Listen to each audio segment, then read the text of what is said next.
What's up, everybody? It's your boy JP, back with another video. Man, it feels like it's been forever since I've even done one. And man, I got some catching up to do. I got a ton of things I got to do videos on. As I've said before, I don't do a video on every single phone I've had. But today, I got the G8X ThinQ by LG. And I'm gonna try my best to run through this as quickly as possible. As I said in one of my last videos from a couple months ago, I do read y'all's feedback, and I do see that because I just do quick overviews and not full-blown reviews, these do need to be a lot shorter than I usually make them. And I hope y'all were pleased with my. I think I changed the format of either my last video or the last two videos, but I am making these rather, shorter because, again, I do like to call these quick reviews, so it's kind of the point. Instead of making them 20 minutes long, etc. Thing is, the G8 ThinQ, the G8X, the G8X, there's a lot to know about this phone. There really is. Let's just get right to it. I'm gonna do my best here, sir. Y'all bear with me here. When you get the phone, I don't know how the AT&T one comes packaged, but this is the unlocked one. You can get it off of Amazon and B&H Photo and Best Buy for $6.99, and that is a hell of a deal. This is the outer box that it comes in. G8X ThinQ dual screen. You'll get that right there, the G8X ThinQ box. And then right underneath it, in that sleeve, you're going to get the LG dual screen. Now, this is a modified dual screen for the G8X. It's not the same one that was used for the V50 5G ThinQ that came out on Sprint and Verizon, which you actually also had to buy separately. This package, it comes with it. The sleeve is thick because it houses the box of the phone and the dual screen accessory. Here's the some of the contents for the dual screen. This little sleeve that's over the dual screen tells you how to install it and how to remove it. It's really simple. It's just like installing a case, like a gel case, but you install it to the connector first, the USB Type-C that's right there. Then it clips in the corners, which I'll show y'all here shortly. This is the dual screen. It is a 6.4-inch Full HD AMOLED. And then it even has a little outer display. Oh, man. Disregard those fingerprints there, y'all. I'm sorry. Has a little screen up here that you'll see. A little semi-colored screen, so to speak, there. I mean, it's really three screens, technically. But this thing is pretty sick, honestly. I mean, for what it is, it has a hinge, so it's not seamless. It's not an actual foldable screen. It's a foldable phone, like what ZTE did with the Axon M back 2 years ago, which was ahead of its time. And it's showing because this is essentially the same concept, except it has AMOLED screens versus the LCD that the Axon M had. And of course, AMOLEDs, I'm sure most people will agree, are always better. They're the preference. Unless you're somebody who's had multiple run-ins with screen burn-ins, and I do know a few people like that really actually do prefer LCDs, but they're, one in a few. But I'm an AMOLED fan myself, or OLED, I should say. I'm an OLED fan. I love OLED screens. I really do. I don't mind a really good LCD screen, though. One phone that I had that I didn't do a video on that I wish I did, because I know now that it's available on Amazon Prime, a lot of other people are gonna do videos on it. I had it. The Redmi Note 8 Pro has a fantastic LCD screen. But again, I didn't do a video, so I missed out on that. I no longer have the phone, but I've thought about getting it back just to do a video, especially since it's on Prime for cheaper than what I had originally gotten it for, etc. But anyways, now here's the phone itself, the main unit, the LG G8 ThinQ. Here's the back. You'll notice that unlike the G8 and the V50, there's no fingerprint sensor in the back. Now, the camera is still flush with the body, which I know a lot of people loved about the G8. I did as well. I loved that. I had a G8, and I don't think I did a video on that either, but there was so many great videos on the G8 already. There really wasn't a need for me to do that, and I don't regret not doing that one. But it's flush. There's no rear mounted fingerprint sensor. That's because it is in the display now. It's optic in-display fingerprint sensor, and it's very fast.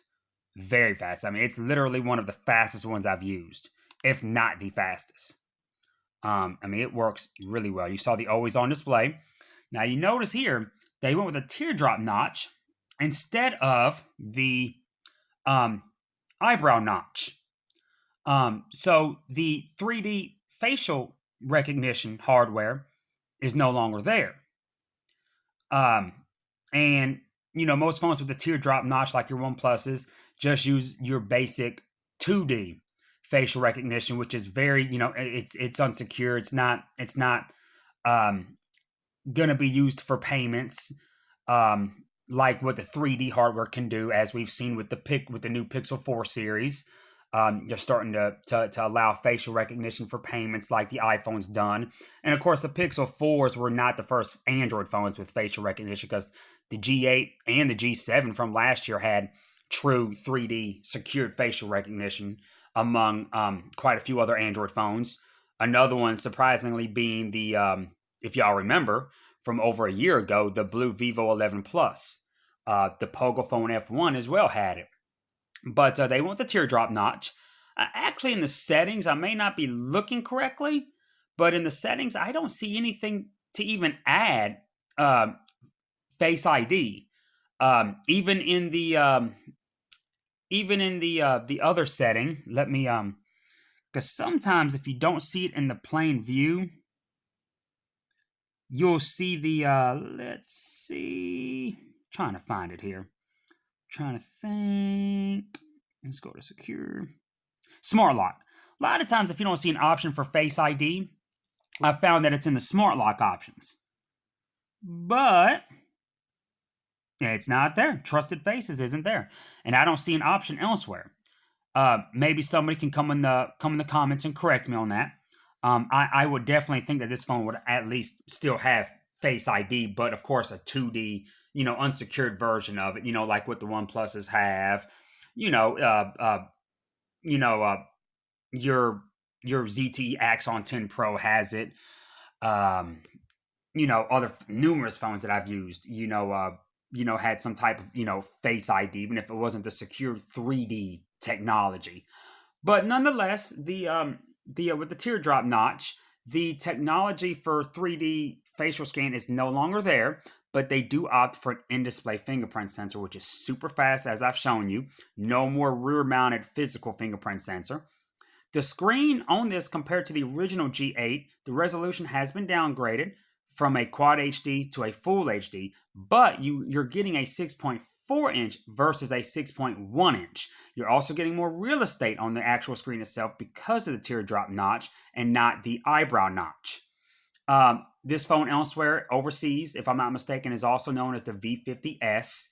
The only difference between the V50S and the G8X is that the V50S has 8 gigs of RAM versus the 6 gigs you get here. While this is slightly more expensive version of the original G8, it also serves as a slightly cheaper version of the V50 dual screen.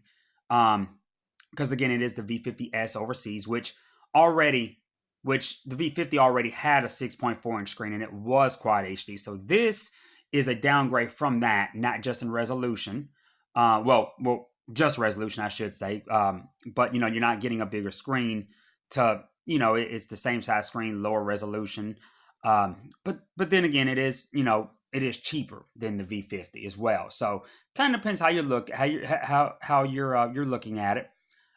Considering that the G8, if I'm not mistaken, came out brand new back in April or March, for $700, which is what this is priced at right here. That's a fantastic deal. Even though the G8 goes for half that price now, I mean, you're getting a lot of bang for your buck spending the $700 for the G8X. The downgrades are are paid back with other upgrades in other areas that the G8 didn't have. If that makes sense. Again, the dual foldable screen, the larger screen, the in-display fingerprint sensor. I mean, full HD OLED is fantastic quality. The dual screen is OLED as well. Of course, it would look really inconsistent if it wasn't. That would be some shoddy quality if you asked me. Here's your booklets, your 2-year warranty card, your quick charge. I think this has quick charge 4. Your USB Type C to USB A cable. This is your sleeve that's over the phone here. Kind of gives you some of the stuff. It does have a Google Assistant button. The dual screen detachable, of course. The in-display fingerprint sensor. The front camera, obviously. I just realized it showed that. That's kind of dumb. What phone nowadays doesn't have a front camera? But of course, LG's cameras are always very high quality, very top notch, especially on their flagships. There's your cleaning cloth there. Obviously, I need to use it. But this phone honestly feels even better in the hands than I remember the G8 feeling. It has a really, really nice, solid heft to it. I mean, it really does. This thing feels great in the hands. It really does, man. I mean, it's solid. Man. Whew.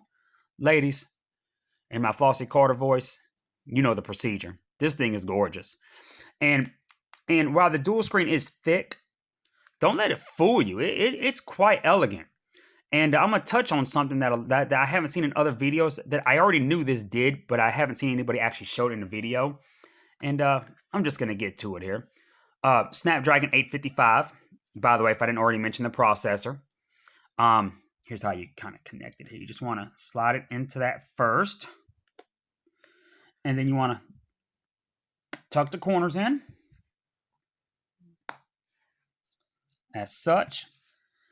And then, once I unlock it, I'm going to hit this power button.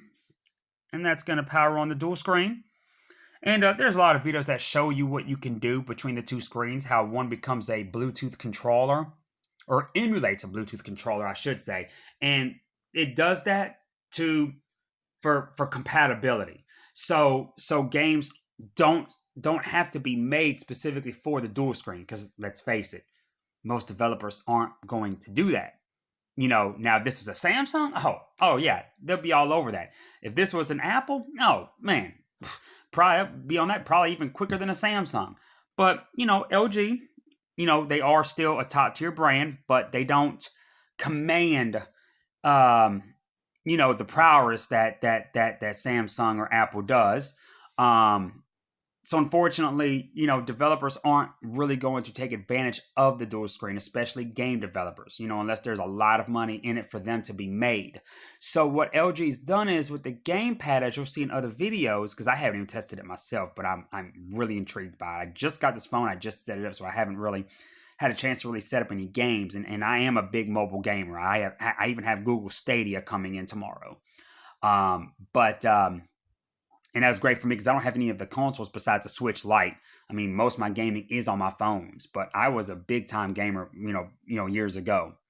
But nonetheless, here, the gamepad on the second screen is it uses the Bluetooth protocol, even though it's connected not through Bluetooth, but they emulate it, I guess. I'm not entirely sure how to explain it, but it's for compatibility issues. It'll basically make it compatible with any game that's compatible with a Bluetooth controller, which lots of games are. But that's what it looks like with the dual screen. And yeah, I know a lot of people complain, why does the second screen have a notch? The V50's second screen had the eyebrow notch to match the V50. And the second screen on this has the teardrop notch to match that of the G8X. But, they do that for consistency because really it wouldn't look right if it didn't have it. It matches the other side. I mean, I'm not the biggest fan of it. I'm not saying I am, but I get why they did it. You close it up, and there's your other screen, minus the fingerprints, of course. Let's use this cleaning cloth. Let's take advantage of this cloth here. Of course, I'm not doing a thorough job because I got only one hand free. But I mean, you get the idea there. Again, it's not the thinnest, but one thing that it does do that I haven't seen a lot of people talk about, and I already knew it did it, was that you can it has a revert. The hinge on it is reversible. It's a reverse hinge, or however you want to say it. So you do it like that, it'll turn that off, and you're back to using the main screen. See? So you don't have to take it out. You can leave it just like that. And of course, the dual screen option over here on the border is gone. So you do have to open it back up, to get that to get those options there. But here you go. It does run Android 9.0 Pie. I hope it gets Android 10 very soon. I think Android 10 would be a freaking dream on this phone. It does have expandable memory, which is awesome. I am one that still prefers expandable memory. I'm not sure if this has 64 gigs internal or if it's 128. I'm gonna find out. Okay, cool. It's 128 gigs internal. Couldn't remember if it was 128 or 64, but you got 128 there, obviously there, as I just showed. Again, 6 gigs of RAM, Snapdragon 855. It's not the 855 Plus, it's just the 855, but 700 with the dual screen. I am going to have a lot more fun out of this than I would the OnePlus 7 Pro, which I skipped. And for $600, that is a fantastic phone. I hear that there's going to be a great Black Friday sale on that. I know that there's going to be a great Black Friday sale on the Axon 10 Pro, which, like this, only runs the regular 855, but it also came out a couple months before the OnePlus 7T. I think I just said the Pro, I think. I did have a video on the 7 Pro, but I meant the 7T if I said the Pro. I didn't skip the Pro. I had that early. I got that the first day it came out. But nonetheless, hope y'all enjoyed this video. It still ended up being long. There's so much to go over with this phone. I didn't even go over everything. I really didn't. I just really wanted to show this phone off. I got other videos coming up. I got Stadia coming in tomorrow. I got the Amazfit GTS, which is a smartwatch by Xiaomi, like the Mi Watch, but not exactly the Mi Watch. It's a little bit cheaper. It's by Amazfit, which a lot of people like.